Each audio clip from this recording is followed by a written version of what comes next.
Okay, well, welcome to the latest in our Finance for Expats webinar series. Today we'll be talking about navigating the complexities of US expat taxes. And our speaker today is Alan Feister from Greenback Expat Tax Services, and he will lead us off in just a moment. But before we start, I'd just like to say that we're here to answer your questions, and any questions you have, you can either contact directly to Alan at Greenback, or you can send them to us at expats@expatnetwork.com. If you have any questions, you can submit them using the button on your screen, and we will answer them during the course of the webinar. Any that we're not able to answer during the thing, we will deal with after the event, so we'll email you with the answers. And again, any further questions, expats@expatnetwork.com. Alan, thank you very much. Perhaps if you'd like to introduce yourself and head off with it. Okay. Sure, absolutely. Hello, everyone. Thank you so much for joining us. I hope that we can provide you some really useful information about our U.S. tax system, which is, to put it nicely, very complex. I'm with Greenback Expat Tax Services. We are a firm that specializes in helping expats all around the world. We've been in business for about 13 years. We have customers in just about every country, and we do thousands and thousands of tax returns every year. One of the great things about our firm is that we only hire CPAs, IRS enrolled agents, and attorneys who have at least 3 years with expat tax issues. Well, a lot of firms are just aren't familiar with expat tax issues, but that's where we come into play. We can make sure that you're filing, properly, everything is done on time, and you're paying the least amount of tax as possible. So just a little brief introduction about myself. I am a certified public accountant, and I've been working almost exclusively with expats since 2013. And I know what it's like to be an expat. It's great. It can be a lot of fun. There can also be a lot of challenges. Every place is a little bit different. Every place is a little bit unique, but that's where someone like myself or anyone on our Greenback team can step in and help just take the hassle out of the entire tax preparation process. So I'm going to go through a presentation, and as I do that, please feel free to submit your questions to Nigel. I'm also here with Sanisha from Greenback. She's a lovely customer support. She's here to help us in the background as well. And if we don't get your questions at the end through the Q&A session, please feel free to email me. I'll be glad to respond. Just email me if we don't quite get to everything yet. We want to make sure that you've got all the information that you need. Okay, so moving on a little bit, just talking about Greenback. We're going to talk about the expat tax requirements, which are pretty unique. We're going to talk about important deadlines because deadlines are not exactly the same for expats. They're actually a little bit better. But we're going to talk about unlocking a lot of different tax benefits. There's two very important ones specifically for expats that we're going to make sure you know a good bit about, which is the foreign earned income exclusion and the foreign tax credit. Those two tax benefits alone for expats tend to wipe out almost all of what anybody owes. If you haven't filed in a long time or at all, or if you haven't filed certain forms such as the foreign bank account report, simply because maybe you didn't know about it, well, don't worry. The IRS actually has an amnesty program that you can file under. It's great. We're going to talk about that a little bit more. At the end, I'm going to leave you with a couple of expat tax tips for expats, a lot of the common scenarios. And then at the very end, we're going to switch it over for the live Q&A process. All right, so let's continue and talk about why filing matters. Well, a lot of expats are under a misconception that you just don't have to file or pay any tax once you leave the U.S. And you know what? That's perfectly understandable because most countries don't make their citizens file and pay taxes if they're not living in their own country. So the U.S. isn't quite the only one that does that. There are a few other countries as well. North Korea, Eritrea in East Africa, and I think Denmark. But basically, that's about it. So for most countries, if you're a citizen of most countries and you're not living there, you don't even have to worry about their tax system. But the U.S. Taxes worldwide income for all of its citizens, which is why it's called a citizen-based tax system. So there's a lot of things out on the internet. How do you know this? Well, if you want to look at directly at the law, at the statutes, you can look at Internal Revenue Code number 61. And that says all income from whatever sources, and then it lists some examples. So it doesn't specifically say income earned overseas, but that's what it really means. But to get a clearer understanding and a clearer, easier to understand source of information, you could just look at your passport. There should be a section in there that says U.S. taxes that says you have to report all of your income and file all of your taxes. I just got a new passport. Mine is in the back. If you don't file your taxes, there could be a lot of penalties. It could turn into a real mess. So let's continue.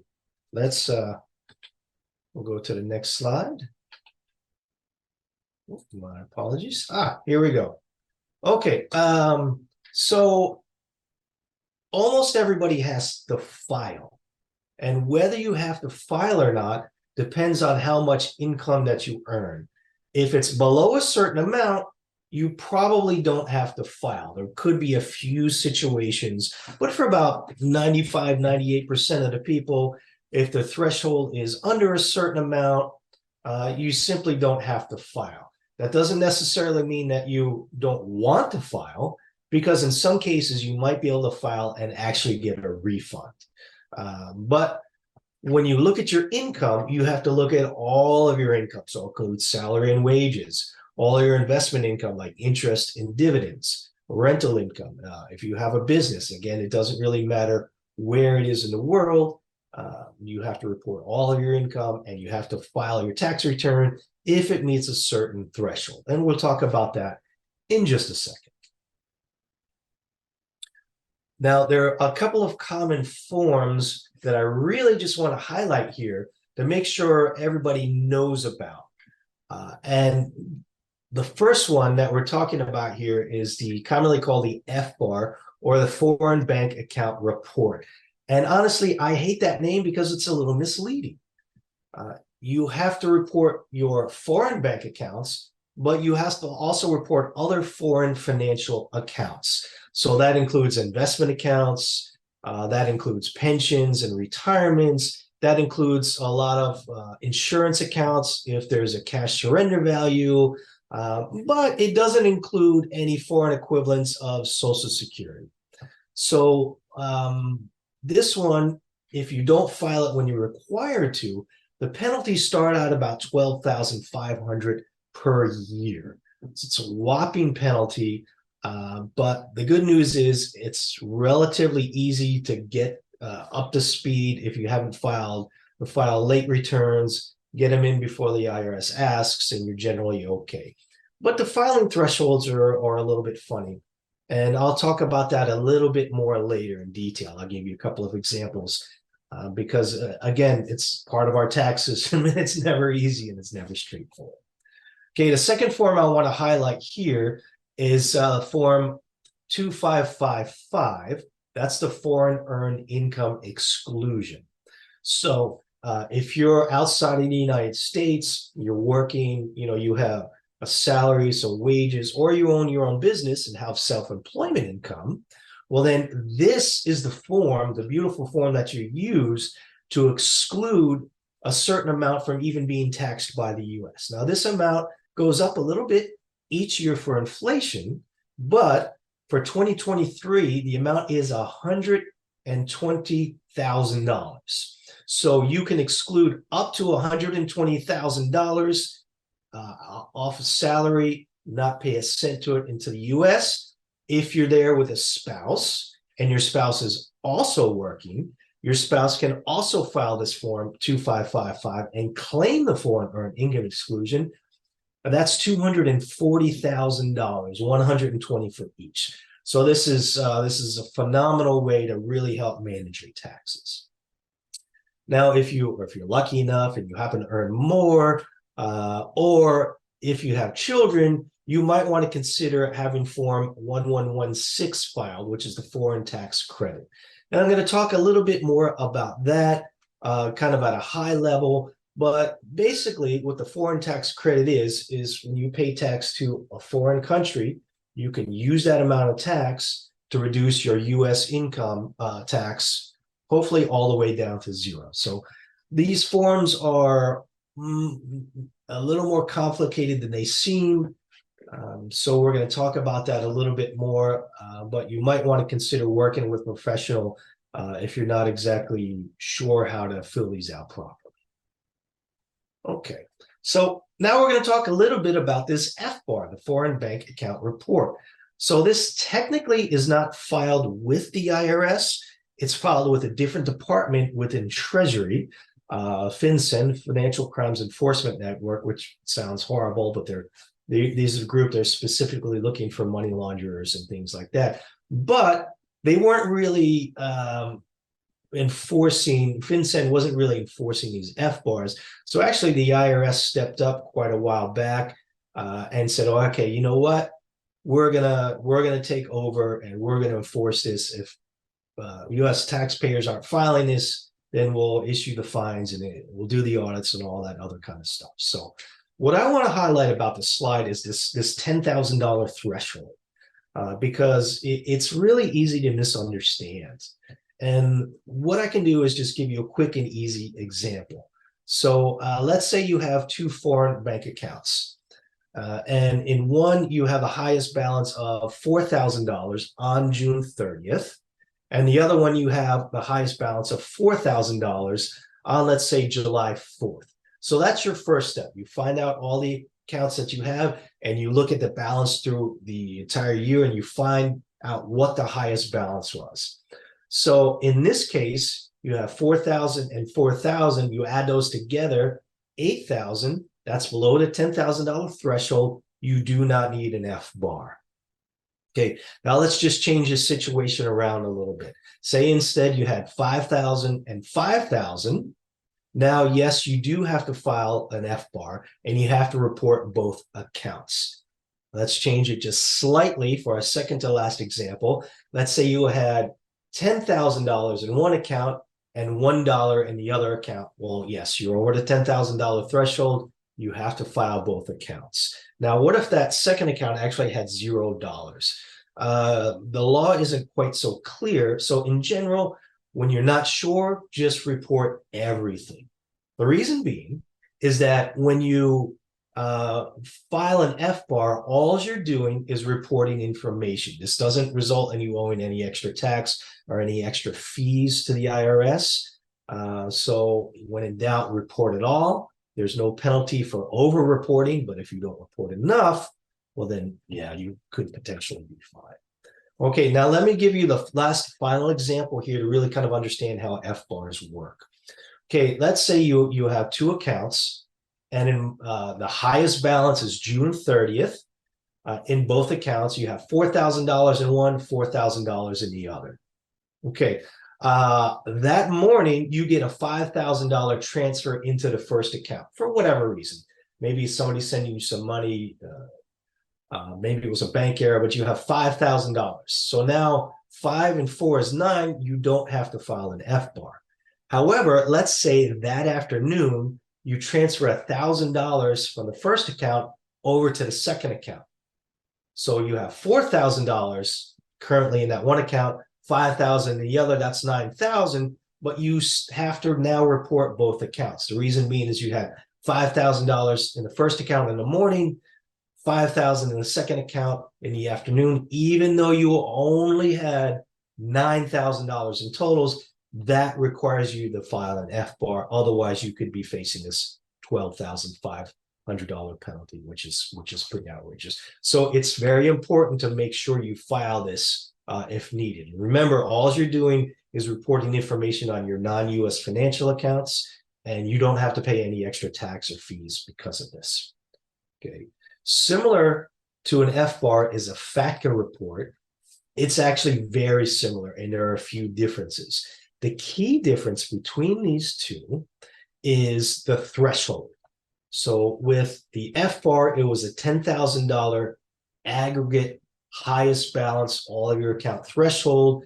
This one is much higher. It generally starts about $200,000, but it depends on where you live, and it depends on your marital status. So if you're living in the US and you have a bank account in the UK or wherever, you do need to consider that because those filing thresholds are a little bit lower.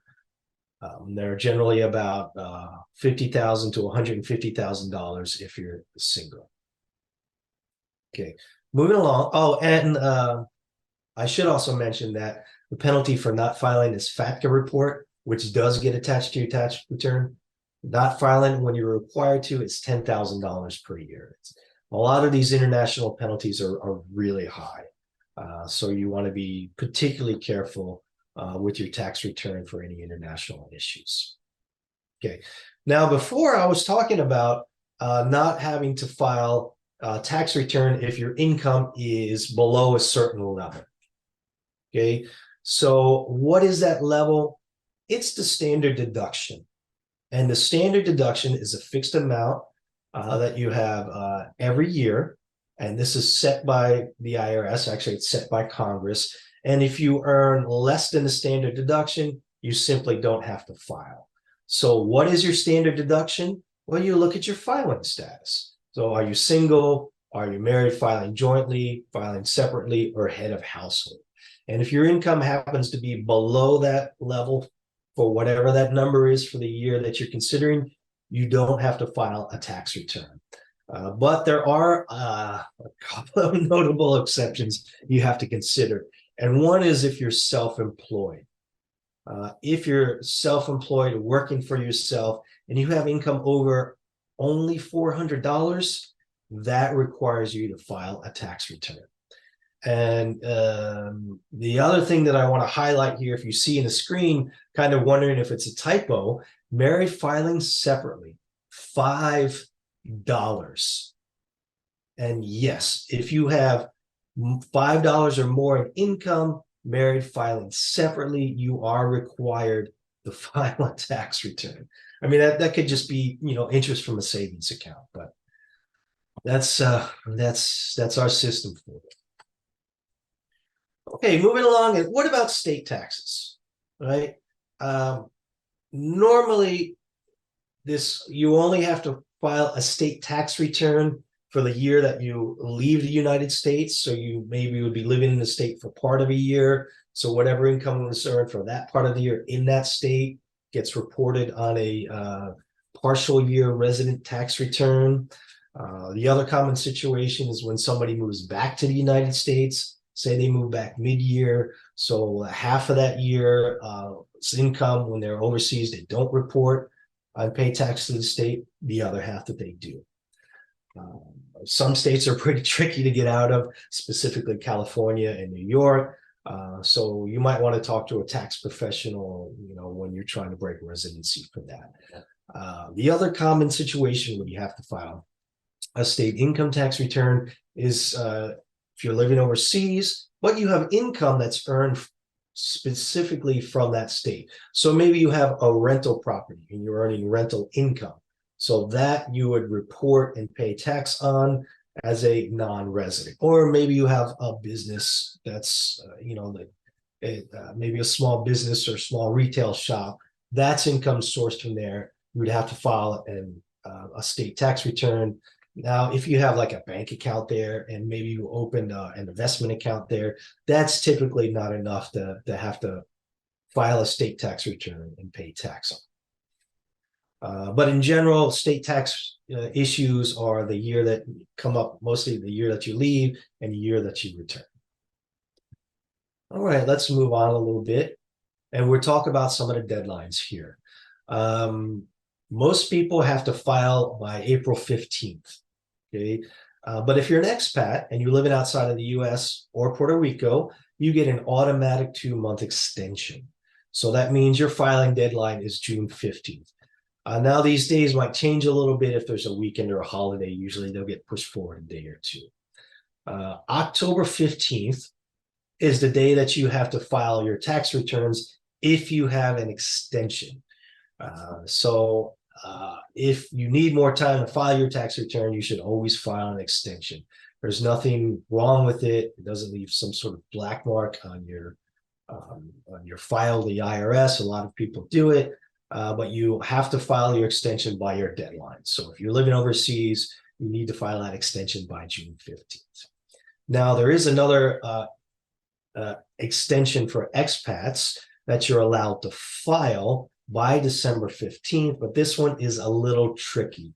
You actually have to send a letter directly to the IRS, to their Austin, Texas office, which they'll be closing soon, specifically asking for an additional 2 months, and you have to give them a reason. They may or may not approve it. You may or may not hear back from them. But just remember, the key thing about this slide is if you're an expat, you do have an extra 2 months to file your returns. Now, what we're talking about is when you have to file your return, but this is not the same as having to pay your taxes. Okay, if you do owe any taxes, those do need to be paid by the April 15th deadline, no matter where you are. And sometimes you don't know how much you owe, so you might want to make an estimated payment or maybe pay a little bit more than you think you'll owe and hopefully get a refund.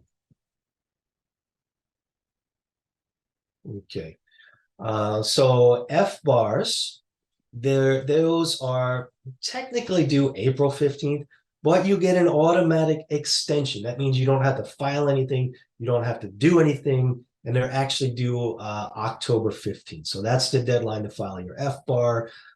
That one, as I mentioned, is really important. The penalties are really high, so make sure you do it and get it in on time. I do want to highlight here forms 2555, the foreign earned income exclusion, and forms 1116. These go together with your tax return, with your 1040. They're filed all at the same time, so they have the same filing deadlines. All right, let's get into the meat of it a little bit, unlocking some of these tax benefits and explaining what they are and how you can pay almost no tax or no tax in the US. So that would be the foreign earned income exclusion, the foreign tax credit, and if you're renting a place outside of the United States, the foreign housing exclusion. That one's not so generous, but if you can take advantage of it, why not? So let's talk about the foreign earned income exclusion. This one is amazing. So like I said, this is for earned income. This is for salary, wages, bonuses, that kind of thing. It is not for any sort of investment income, business income, rental income, or anything else. Okay, just your salary and wages. So this, it's $120,000 for 2023. They haven't announced what the amount is going to be next year, but it should be a little bit higher. Now, in order to get this, you have to pass one of two tests. And these are always misunderstood because they're a little bit more difficult than they seem. But let me preface this with the whole thing is that generally when you move overseas and you're there for a year, 2 years or so, you get these benefits for all of that income. Okay, as long as you pass the test. So even if it's you move mid-year and you're wondering, okay, I won't really pass one of these tests until next year. Do I have to pay tax and all that? No, you can still get those benefits. So the first one is the physical presence test. And this seems to be the easiest one to understand, but it's also, it's very commonly misunderstood. So this one says, in any rolling 12-month period, you have to be in a foreign country or countries for 330 days during that 12-month period. Okay, so that's another way of saying you can't be in the United States for more than 35 days. Okay, and that 35 days is a very strict. Generally, 1 second in the United States counts as a full day, so you need to keep careful track of those days. There is just one exception. That's if you're flying through an airport, transiting through the airport in the United States. or less than 24 hours and you don't leave the airport, that doesn't count. Any other time for any reason, even if you have a medical emergency, too bad, doesn't count. So you can't be in the United States for more than 35 days.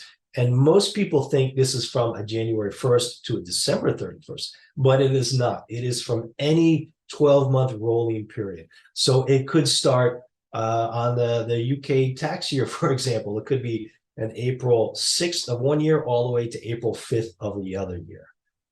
So that's one thing that's commonly misunderstood. And the bona fide residence test is the other test.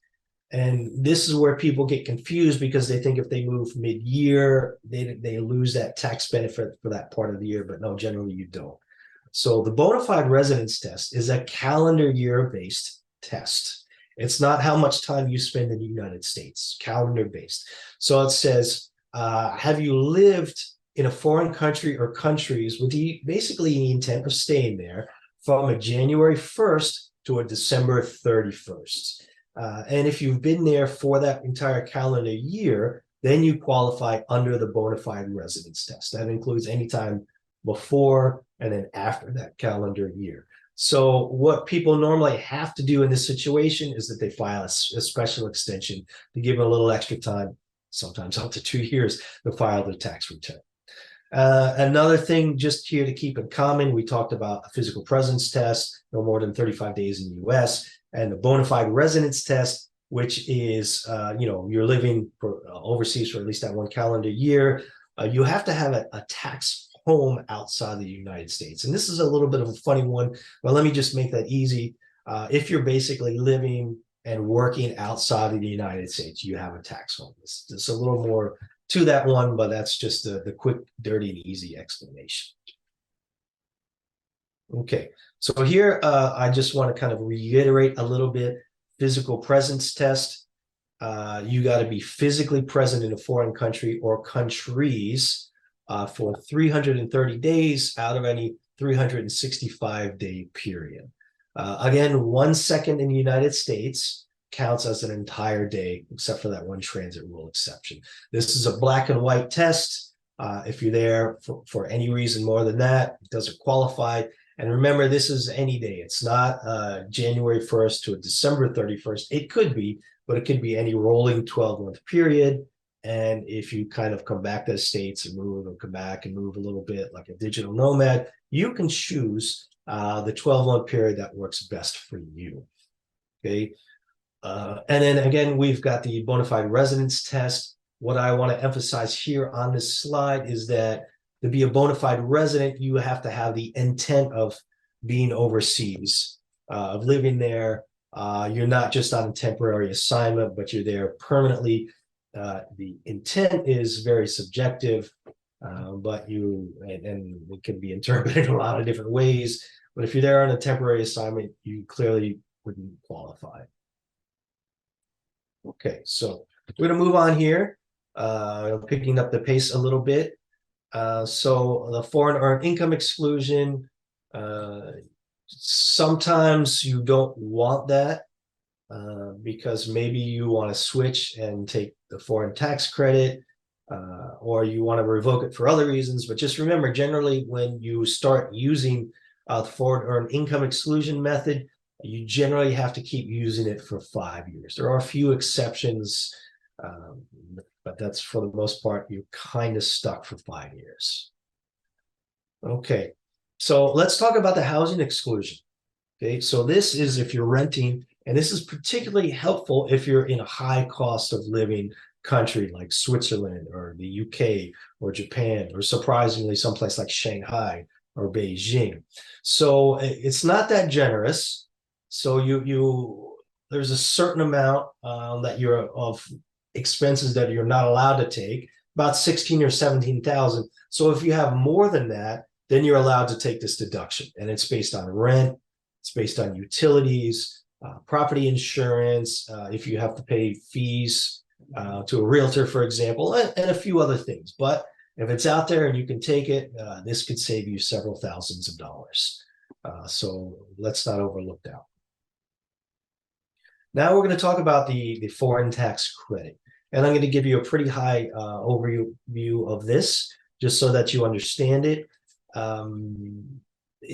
What it basically does is tax that you pay to a foreign country, you're able to use to reduce taxes that you pay to the US. So let me just give you a quick high-level overview of it. The actual calculations get a little tricky for a couple of reasons, but the way it works is this: whatever the top tax rate is between the foreign country you're in and the US, you're going to pay that, but it just depends on how that is all split up. So let me just give you a quick example of that. Okay, say you're in the United Kingdom and the top tax rate is 45%. In the US, it's 35%. Okay, so you're living in the UK, you file your tax return over there, your self-assessment, you pay 45% to the UK. Then you do your US tax return and you realize you owe 35%. Well, you take that 45% that you paid in the UK and you reduce that 35% down to zero in the United States. So you wind up owing no tax in the United States. Okay. If it was flipped, let's say you paid 35% in the UK and your US tax rate is 45%, well, you're still going to pay that 45%, but again, it's how it's allocated. So you pay the UK 35%, you calculate 45% owed to the US, you subtract that 35% to the UK, now you owe 10%. Okay, so in a nutshell, that's kind of how it works. Whoever has the highest tax rate, that foreign country or the US, that's the rate you pay. It's just a question of how it gets divided. So for a lot of people, especially in the UK or Europe with countries with higher tax rates, you wind up paying a much less tax, or actually no tax to the United States. All right. Now, there are some other deductions that you can take if you're self-employed. These are basically the same as the deductions you could take if you're living in the United States. Cost of goods sold if you're selling products, home office deduction, business use of equipment and vehicles, and etc. Really anything that you could deduct if you're sitting in the United States with a business, you can deduct overseas. There's one kind of small exception, and that's depreciation. So generally with a depreciation expense, which is the wear and tear of any kind of equipment like a computer or furniture or a car or a building, you aren't allowed to take depreciation expense as quickly. You have to spread it out over more years, which means your depreciation expense is a little bit less. All right, let's move on a little bit and let's talk about common mistakes that expats make. And these are all real easy ones to make. A lot of times people simply don't know about these things. Again, like I said, the US is really the only country, one of the few countries that taxes its citizens worldwide income and makes them file a tax return no matter where they are. So a lot of these are very understandable. Okay, so not tracking your travel. This is really important for a number of reasons, but particularly for the physical presence test. Okay, you do need to keep a travel calendar. And another reason why is if you're a digital nomad and you come to the United States and you work for 2 weeks, or if you have just a regular salary job and you come back to the company's home office in the United States for a couple of weeks and working there, well, that income that you earned is not foreign earned income. So you can't exclude that using the foreign earned income exclusion. It's just taxed regularly. But there are some potential benefits of that as well. Some people I know like to come to the United States for 2 weeks a year, specifically to work to get some US-based income so they can take an IRA deduction. Careful with that. I would suggest talking to a tax professional if you have any questions about that. Okay, let's move on a little bit. Next mistake is trying to exclude income earned in the US with the foreign earned income exclusion, which is exactly what I just talked about. So that income earned while in the United States, whether it's through your business, your job, digital nomad, whatever is US based, but you can't claim a foreign tax credit against it. You can't use it against a foreign earned income. But however, there are certain countries where you could claim a treaty benefit, such as the UK. And that time where you're working in the United States, you can have it's called resourced by treaty and treated as if you weren't in the United States working, but in the UK. And there's a few other treaties as well, Canada, etc. You can take this treaty election. Be particularly careful, though, taking treaty elections if you are a green card holder. All right. So next slide, trying to apply the foreign tax credit to income that is already excluded. Okay, so let me maybe fill in a little gap here that I left out before. So I was talking about the two different methods that you can use to save taxes if you're an expat. One is the foreign earned income exclusion, and the other is the foreign tax credit. Now you have to choose one or the other, and I kind of alluded that you can only do that for 5 years. So and you're generally stuck, with one versus the other. So here's how it works, right? You can take the foreign tax credit method only and use just that and nothing else. Or you can choose to use the foreign earned income exclusion. Okay. If you now you can exclude up to $120,000 for 2023 under the foreign earned income exclusion. Well, what if your income is $150,000? What about that additional $30,000? Well, what you can do is you first exclude that $120,000 under the foreign earned income exclusion, which is leaving you $30,000 that's taxed in the US. And then on that $30,000, you can claim the foreign tax credit against it. So hopefully you don't owe any tax whatsoever. Okay, so those are the two methods: only the foreign tax credit, or the foreign earned income exclusion, and anything above that, the foreign tax credit. So a lot of mistakes people make, and even if you use software, the software systems aren't so good to these foreign tax credits. I really haven't seen any consumer grade ones that are good. But you might exclude $120,000 in this example, and then you claim the foreign tax credit against $150,000 of your income in this example. But that's not what you're supposed to do. You're supposed to exclude 120 and then apply the foreign tax credit to only that $30,000. And if you're doing software, you might have to do some overrides or make some different calculations. It's just not quite so easy and straightforward with preparing expat taxes or with consumer grade software. So be aware of that. Okay. Next mistake, and this one could wind up to be a very costly one that a lot of people just aren't aware of, and that is creating or registering a company outside of the United States. It's perfectly fine to do that. There is nothing illegal or wrong to do that. And a lot of times it makes sense to do that in your host country. And sometimes you may even need to do that. But what the IRS is concerned is that people are creating companies overseas and hiding money, in corporations or shell companies or all of that. So because of that, they passed a whole host of rules. Some of these have been around for quite a while. And basically it says if you have a foreign company that you basically control, you own more than 50% of, well, then you're going to need to report a lot of information to us, the IRS, every year on one of our complicated forms. So in a sense, it's kind of like an FBAR. Right? It's an informational report. You're just providing additional information to the IRS. It's not causing you to have to pay any additional taxes or any additional fees or anything like that. But if you don't do it, you can get penalized easily $10,000 per year. Plus, there's a lot of other things. This situation can be very complex. It's not if you own more than 50%. There's a lot of different rules. It's way too much to go into. I could give a 3-hour presentation just on that alone. But we're going to move on. Another one is not claiming dependents. So if you have children or dependents, you can claim them on your U.S. tax return no matter where you live. Sometimes you can actually get a refund if you have children that you claim because of the foreign tax credit. But you would get that only if you do not claim the foreign earned income exclusion.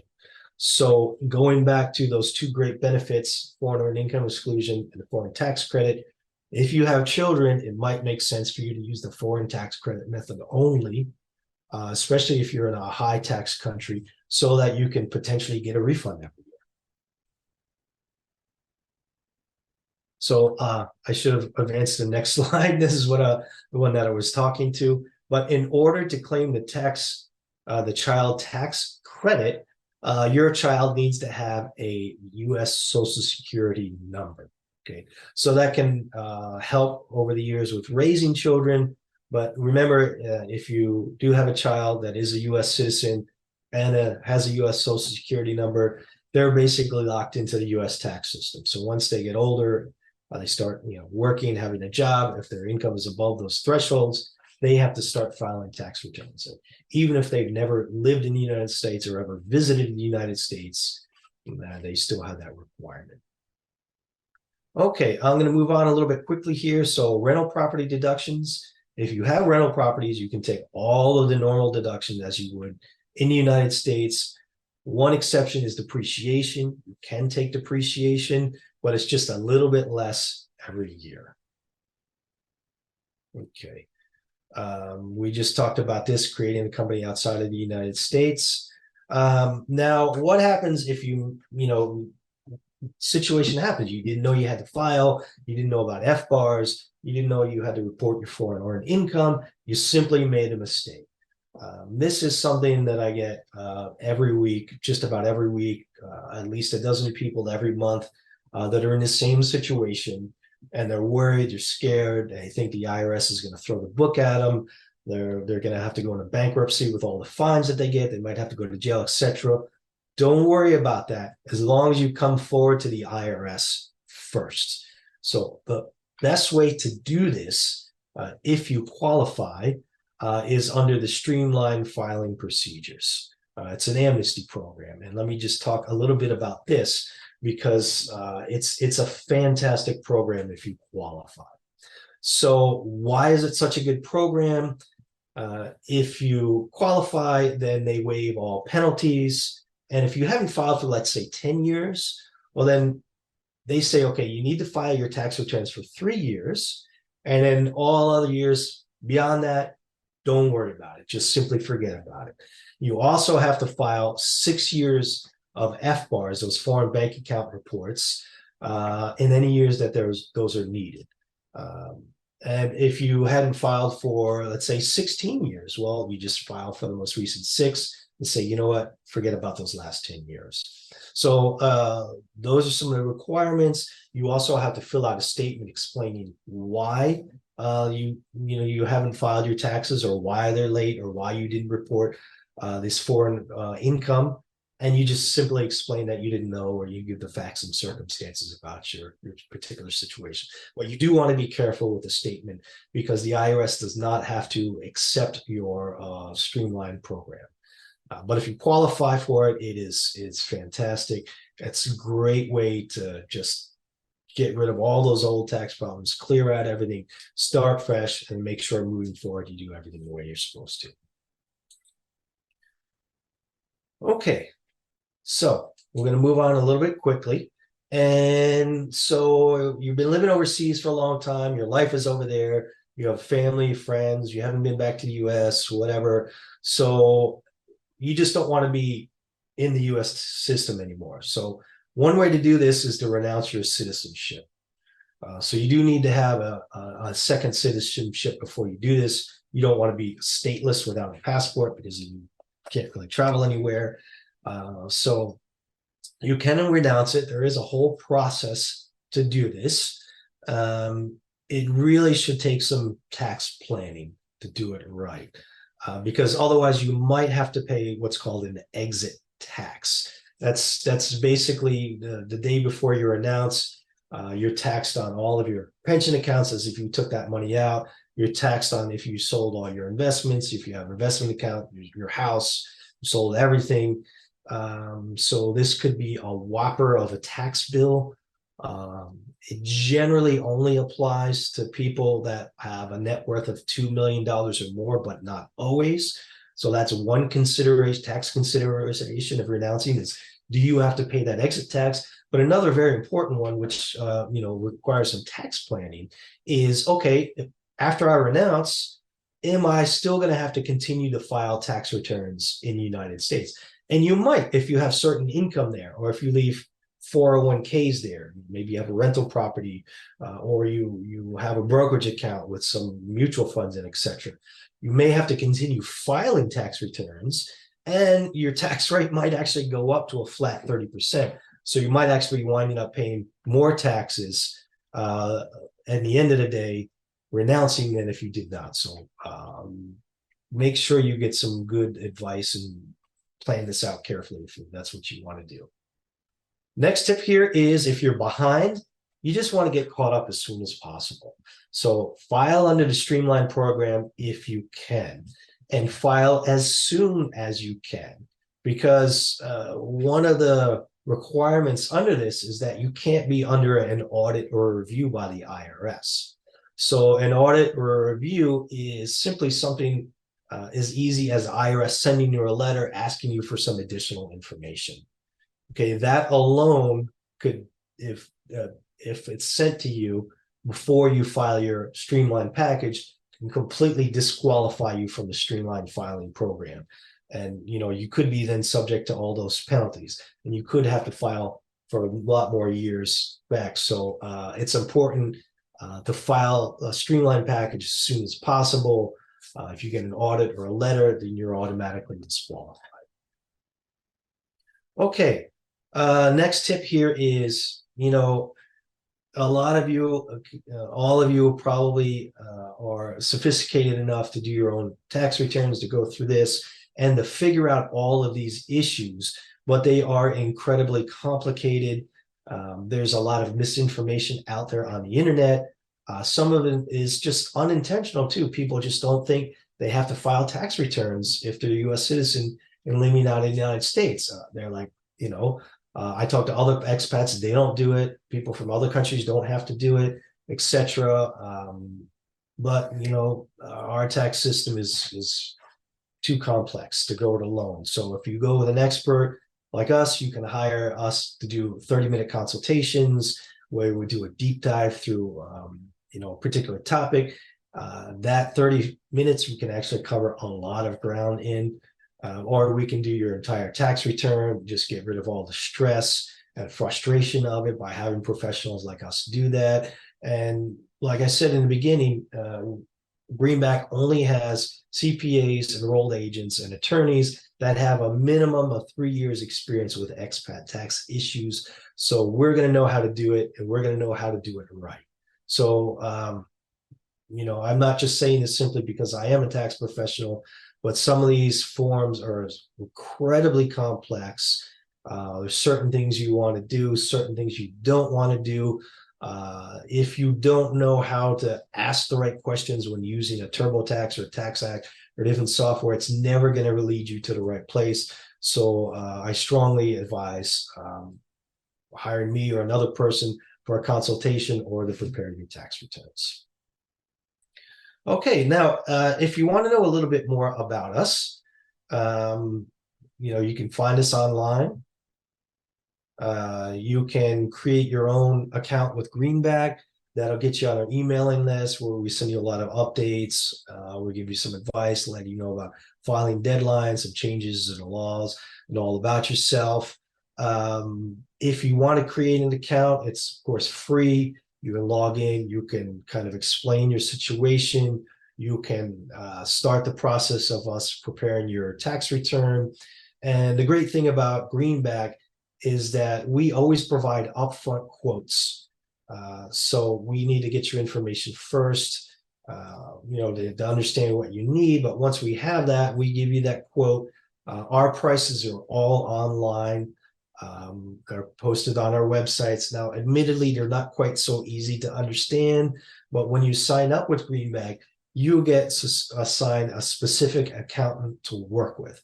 And that's the one you're going to be emailing with any questions, the one that's going to be emailing you to explain everything. It's not like your name just kind of goes in a pool and somebody picks it out and works on your return and puts it in their outbox. No, it's a personalized service. You work with the same accountant year after year, so they get to know your situation, you get to know them. It just makes the whole tax process a lot easier, a lot stressful working with the person that you get to know over the years. So if you're interested, we would love to hear you.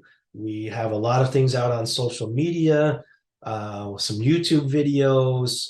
We're updating all of our articles. I've recently updated about 80 of them myself that you can find on our website. Here's some other links. Here's some other information. I hope you found all of this information useful. Again, if we don't have time to answer all of your questions in the Q&A session, you can always get back to me, email me, and I'll help you out. So with that in mind, Nigel, I see you're back online there. Let's go ahead and answer some questions. We've got a little bit of time left. What questions do you have? Oh, Nigel, I can't hear you. I think you're maybe on mute. My apologies. We were having some technical difficulties. So looking at the question. So first question says, your presentation mentions that there are several penalties for not filing a tax return when required. What are they? Okay, that's a great question. In general, not failure to file penalty is $450. That's basically for everyone. And if you owe tax, there's a failure to pay penalty. That's usually about $450 or a minimum of about 5% per month of what you owe. Could go up to 25% of any tax that you owe. So that could add up pretty quickly there. And if you have some of these international issues that aren't reported, like an FBAR, potential 12,500. If you don't file a FATCA report reporting your foreign assets, that's $10,000. And then some of these other ones that we mentioned, like if you create a foreign company overseas, if it's like an LLC or a partnership or corporation, those are generally $10,000, and those can quickly increase. If the IRS says, hey, you didn't file one of those and you need to, they can keep assessing you an additional $10,000 a month, and over 5 months, and that you quickly hit a $60,000 penalty. Even if this is just a corporation that you set up only to hold legal title of your property, and it's not really an active business, because there's some countries that actually do that. They still want that information. They will still fine you for that. Okay. So can you hear me, Nigel? Can you hear me? I still can't hear you. Okay. So can you hear me now? No. There were some server issues, but I'm not getting anything here. Nigel, if you can maybe just drop some messages there in the chat. I can see the chat here. Our apologies. There was some sort of server issue earlier. I thought we got that all resolved. But let me go ahead and move on to the next question. Another question says, if I file under the Streamline program, will it automatically be approved? What kind of confirmation does the IRS provide? That's a bit of a tricky question here. Okay, well, first of all, Streamline packages cannot be electronically filed. The IRS says all of this might change next year. Let's wait and see. They have to be basically printed, signed, and mailed. Okay, so whenever the IRS gets a Streamline package in the mail, any kind of paper return is what they're calling it, it takes them a while to go through it. So normally for a Streamline package, it could take 3 to 4 months for them to process it. If they have any questions or issues, it might kind of get put on hold, sent to a supervisor, or they might have some questions for you. It could easily take 8 months or more for them to process it. And if you're waiting for a refund, they get that refund, but they don't give you a confirmation It's not like other countries where they give you a confirmation whenever you contact them. Generally, with the IRS, no news is good news. They only contact you if they want something from you. Okay. Can you hear me Okay. yet? No? And okay, Nigel, Okay, Alan, we still are you can't hear there? you. Are you there, Maybe it's Alan? something on my end. One moment. Okay, Nigel, are you Yep. there? Ah, it was my mistake here. I'm sorry. So I've been saying, can you hear me? Can you hear me? But sadly, everybody else can hear me. But never mind. That's And I've just been the rambling joys of on the and joys on and of Zoom. on. It often has its little technicalities. Sorry So about that. I just had to switch speakers there. okay, All right. Well, sorry for that, everybody. My okay. Well, apologies. but let's move on to the next question there, Robert. So I think you just dealt with the previous one, and so this one: if I spend a few weeks working in the US each year, do I have to pay tax on that income? Oh, yes. Generally, yes, you do. Um, it's not foreign earned income, so you can't use the foreign earned income exclusion. Okay, Right. you have to be, and this leads to another clarification point. A lot of people don't really understand when they can claim the foreign earned income exclusion. They think maybe if they work for a U.S. company, they can't. If they're paid in the U.S. bank account, they can't. If they get a W-2, if they're paid in U.S. dollars. There's really one thing that's important for being able to claim the foreign earned income exclusion, and that's where you are physically sitting or where you physically are when you're doing that work. Okay, all those other things don't matter. You're in a foreign country while you're performing those services. That's foreign earned income. All those other things don't matter. U.S. company, W-2, etc. Okay, but if you're sitting in the United States performing those services, that's no longer foreign earned income. Yes, you do have to report that income, and you're taxed on it with no special expat tax benefits. Okay, and somebody here, I just moved overseas a few months ago, but I don't yet qualify under the physical presence test of the bona fide or the bona fide residence test. How do I file my current year's tax return that is due fairly soon?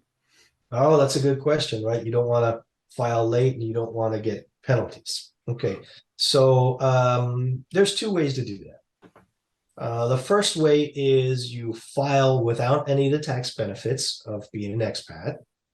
And then once you qualify, you file an amended return. The problem with that is when you initially file that return, you're probably going to have to pay a good bit of taxes. When you file that amended return, you're going to have to wait to get a refund. So you're out of pocket potentially quite a bit of money. That is a possibility, but that's generally not the best option for most people. Okay, what you normally want to do then is, as long as you're sure you're going to qualify, meaning you're going to be living overseas for long enough, then you file a special extension on form 2350. So this is not something that's filed electronically. It has to be printed, filled out, signed, and mailed, and it needs to be sent before your tax filing deadline. So for expats, this would be June 15th. If you have an extension, that would give you until October 15th to file this special extension form 2350. And what it does, it'll extend the time to file your tax return, not to pay any taxes that you owe, but to file your tax return until you qualify. So that could be a year down the road, 18 months. And in some situations, it could be almost 2 years. But that's what you do. You file this special extension. That's generally the best choice for most people. Okay, thanks, Alan. Another one here. My wife and I have each have our own bank accounts outside the US. Some of these are joint accounts, but not all of them. Can we file a joint FBAR? No, there is no such thing really as a joint FBAR. You have to report individually. Just like in UK, you can't file a joint return, you file your own self-assessment. And children, if they qualify, they're required to file an FBAR as well, too. So a lot of times there are grandparents who set up some sort of savings account for the children, and they just don't know. That could cause an FBAR requirement.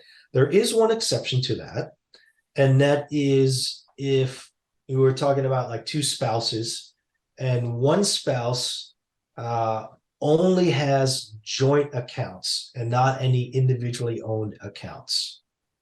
Okay. In that situation, and only in that situation, then the first spouse can just file one FBAR listing all those joint accounts and that spouse's individually owned accounts. That's the only exception. All right. Okay. Thank you. Somebody here, I receive some unemployment income that's not taxable in the country where I live. Is it okay for me not to report this on my US tax return? No, it is not. So the way the law is written says you have to report all of your income from whatever source. And it doesn't actually define what income is intentionally, because that can potentially include everything, things that you might not even think were necessarily income. So the only way you can exclude anything from your income is if the IRS specifically states these are things that you can exclude, or I should say Congress does. Unemployment income doesn't matter that it's not taxable in Australia or wherever. You still have to report that on your US tax return. You still have to potentially pay tax on it. If you didn't pay tax on it in that other country, you don't have the foreign tax credit that you can apply. It's not earned income, so you can't claim the foreign earned income exclusion. So basically, you're going to have to turn over a piece of that as for tax, most likely, to the US. Okay, thanks. The next one now, I've set up a new company outside the US last year, but it hasn't had any activity yet. Do I need to do anything about it? Yes, absolutely. So whenever you create a company or register a company formally outside of the United States, and you own more than half of it, 50.1% or whatever or more, you have to report these. Doesn't matter if there's no activity. It doesn't matter if there's no profit-seeking activity. For example, people will form a corporation in maybe Costa Rica or Panama. They put their property in that for legal purposes, or sometimes you open a company just to get a residency visa.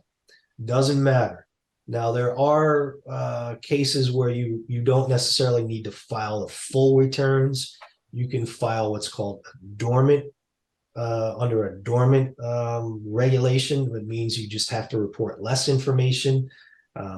This would apply if there's basically less than $5,000 worth of income, less than $5,000 in expenses, less than $100,000 of assets, and etc.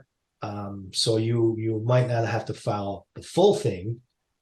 You might be able to file much less, but you're still going to have to file. And generally, not reporting or filing these informational returns, penalties start at $10,000 and they can quickly go up. Right. Okay. And just coming towards the end now, one of the questions here, you mentioned about renouncing citizenship and the exit tax. How much is it, and how is it determined? Okay. Well, yeah, that's a great question. A lot of people hear the exit tax and they immediately get worried. The reality is that a lot of people don't actually have to pay it. In general, if your net worth is less than $2 million, then you are not what is called a covered expat. If you are not a covered expat, you don't have to go through the calculations to determine if you actually owe any tax. So it's kind of a multi-step process. So number one, do I even need to, am I a covered expat, and do I even need to go through the calculations? If you're not a covered expat, you don't even have to go through the calculations. If you are, then you have to go through the calculations, and maybe you owe the tax and maybe you don't. So there's a lot of things that go into it. You do need a good bit of planning to do it right. But As a general rule of thumb, I would say if your net worth is between $2 million to $5 million, you're probably not going to pay any exit tax, or you're going to wind up paying very little. Right. Okay. So final question. My in-laws gave me some money to pay off my mortgage in the UK. Do I have to pay gift tax in the US for that? No. So whenever you receive a gift, you don't technically have to pay the gift tax. It might be the person who pays the gift, who gives the gift, that's required to pay. And what they might do is say, I have to pay the tax, but I'm giving you money, so you pay the tax. Right. But no, you don't have to pay a gift tax. However, if these in-laws are not U.S. citizens, or from the UK, for example, they're not U.S. citizens, they're not green card holders, they don't live in the United States. Well, then if they give you $100,000 or more in any year, then you have to report this on form 3520. So that's a report of foreign trusts and gifts or requests from certain foreign persons is the name of the form. So you simply have to report the gift on this form. If you don't, the penalty could be up to 25% of the gift that you receive. On this form, you can attach it to your tax return, but it goes specifically to the IRS's Ogden, Utah office. That's where you have to print it out, sign it, and mail it there for it to be officially filed. And if the gift is not given from a foreign person, but given through a foreign company, like sometimes people that do that, grandfather or whatever owns a company and he just writes a check from the company account as a gift, then the thresholds are a lot less. They change a little bit every year, but it's about 18,000. So if you get a gift of more than 18,000 from a foreign source, or $100,000 as a gift or inheritance from a person, then you have to file this form. Otherwise, the penalties are ridiculous. Right. Well, thank you very much, Sharon. Very comprehensive presentation there, and hopefully that's answered everybody's questions. So just to finish off, thank you, Alan. Thank you, everyone, for listening. And as I said at the beginning, we're here to help you. So if you have any questions you'd like to refer you to any of our network of service providers on issues outside tax, then we're happy to do that. Obviously, you can contact Greenback with the details that are on the screen, or you can contact us at expats@expatnetwork.com. So thank you very much, and good luck with your taxes, your US taxes. Thank you. Thank you, everybody. Thank you.